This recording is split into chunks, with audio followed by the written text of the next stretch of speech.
চেরিরে আমি কতবার কইছি বেশি কইরা পানি খা, বেশি কইরা পানি খা।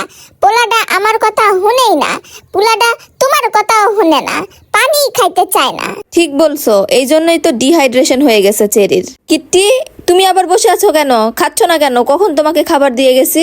আমার মন ভালো নেই, আমি কান্না করেছি।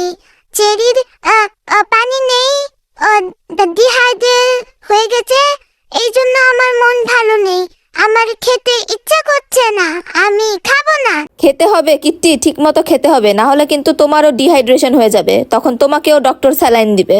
আমাদের মেরি কিন্তু খুবই ভালো, মেরি কিন্তু অনেক বেশি করে পানি খায়, ওকে এক বাটি ভরে পানি দিলেও সব খেয়ে নেয় সময় মতো। কিন্তু কিট্টি আর চেরি ঠিক মতো পানি খায় না।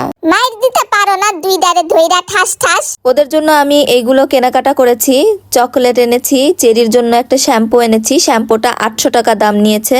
আর চেরিকে ডিওয়ার্মিং করানোর জন্য ক্রিমির ওষুধও এনেছি, সেটা ওকে খাওয়াবো। স্যালাইন দিয়ে আসার পরেও চেরির শরীরটা একটু দুর্বল লাগছে, আমার মনে হয় ও ভয় পেয়েছে, তাই চুপচাপ বসে আছে। চেরি, আমাকে বল, কি কি বলেছে ডক্টর?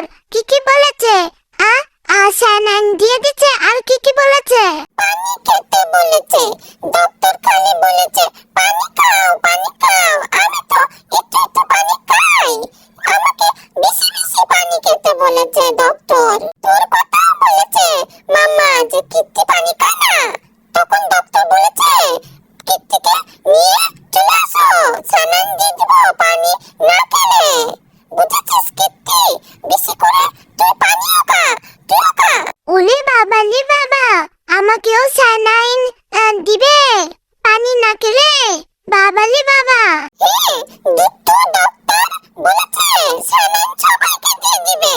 আমাকে মাথার ভিতরে, ঘাড়ের ভিতরে স্যালাইন ঢুকিয়ে দিল, আমি আর নড়তে পারছি না, খালি ভয় লাগছিল।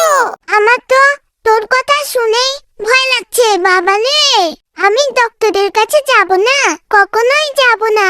কিট্টি, এখান থেকে বেরাও, দুইজনের সামনে আসো, কথা আছে। দুইজনে ভালো করে শুনে রাখো আমার কথা।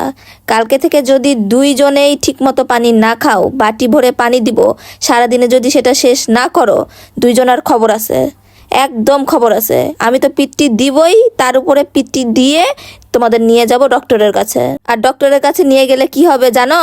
বলবে ডিহাইড্রেট, ডিহাইড্রেট স্যালাইন দিয়ে দিবে, ইনজেকশনও দিয়ে দিবে।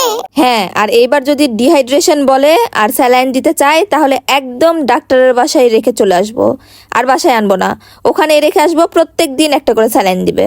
বুঝতে পারছো দুজন? ডক্টরের বাসা না, আমি আর যাব না ডক্টরের বাসায়, আমি আর যাব না। ডক্টর দুট্টু, অনেক দুট্টু। কিত্তিকে নিয়ে যাও, কিত্তিকে, কিত্তি তো ডক্টরের বাসা দেখেনি, ওকে নিয়ে যাও, ডক্টরের বাসা দেখে ঘুমায় নিয়ে আসো। আমি যাব না, আমি লুকিয়ে থাকবো, লুকিয়ে থাকবো। জানি, আমি আবার ডক্টরের বাসায় কেন যেতে হবে? আমি কি দোষ করলাম? আমি কিছু করিনি, আমি লুকিয়ে থাকবো কিত্তি, আমি এই পর্দার পিছনে লুকিয়ে থাকবো। লুকে লাভ হবে না, পানি না খেলে ডক্টরের বাসায় যেতেই হবে। আমি আজ যাব না ডক্টরের বাসায়, ব্যথা হয়ে গেছে, ব্যথা। এই পর্দার পিছনে বসে থাকবো, আমাকে কেউ খুঁজে পাবে না, দেখতে পাবে না, লুকিয়ে লুকিয়ে থাকবো এখানেই। চেনি রে চেনি, তোকে তো দেখাই যাচ্ছে, তোর নেজ দেখা যাচ্ছে, সবই দেখা যাচ্ছে, লুকানো হলেই না তো, ভালো করে লুকা। লুকে কোনো লাভ নাই চেরি আর কিট্টি, বুঝেছো? এখন তোমাদের কাছে একটাই উপায় আছে। কি উপায় আছে?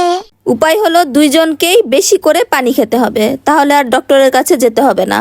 বুঝেছো? তাহলে বাসায় থাকবে, খেলাধুলা করবে, আর ইনজেকশনও লাগবে না, ডক্টরের বাসায়ও যেতে হবে না, স্যালাইনও লাগবে না।